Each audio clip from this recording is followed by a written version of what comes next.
Megan McGowan, and this is APUSH Crash Course, and today we're learning about the Vietnam War. After World War II, the French went to war with the Vietnamese, whose Communist Party was led by Ho Chi Minh, who oddly looks like Colonel Sanders. The CIA installed Diem as opposition to the Communist Party, but he never gained public support because he was Catholic in a mainly Buddhist country, and he was corrupt. Thanks to President Truman, the U.S. gave France financial aid, and in 1957, the Vietnamese began to defeat the French, and the French asked the U.S. for ground troops, which they refused.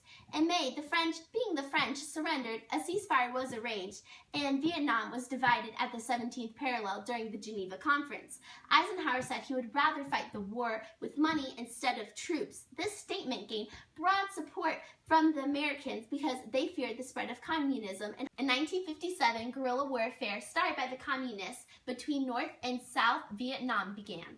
In 1960, Viet Cong, a communist guerrilla group, formed. Then at the Battle of Kiowa Providence, 400 guerrillas attacked a village and were defeated by the South Vietnamese. JFK refused to allow Vietnam to become entirely communist and supported containment, and he saw communism as a single threat.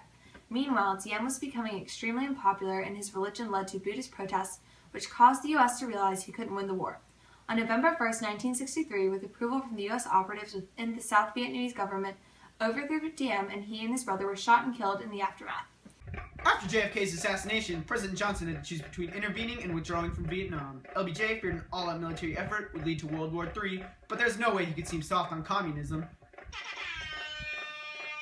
1964 began with an escalated United States involvement as they began airstrikes on Vietnam.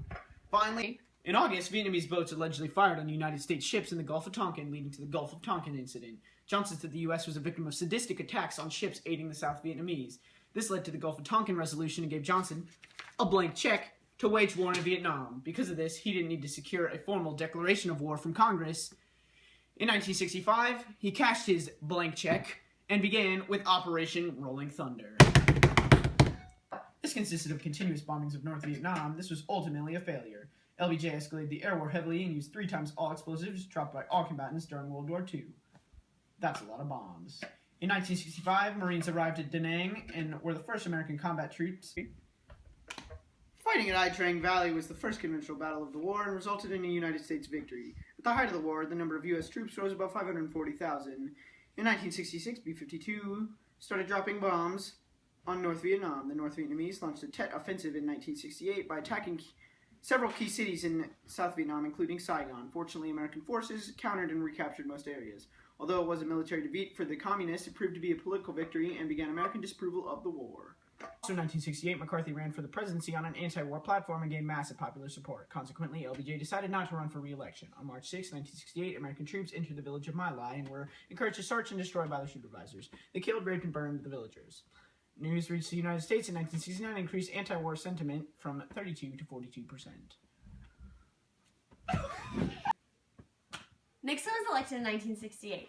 He began his administration over the war with Vietnamization, which was the process of replacing U.S. troops with trained South Vietnamese troops in order to end the war. This inspired the Nixon Doctrine. See, the U.S. would assist their allies during times of conflict, but would not assume all responsibility as they had in Vietnam. In 1970, North Vietnam began to increase troops to Cambodia and South Vietnam. Nixon sent troops in response. This helped with the process of Vietnamization.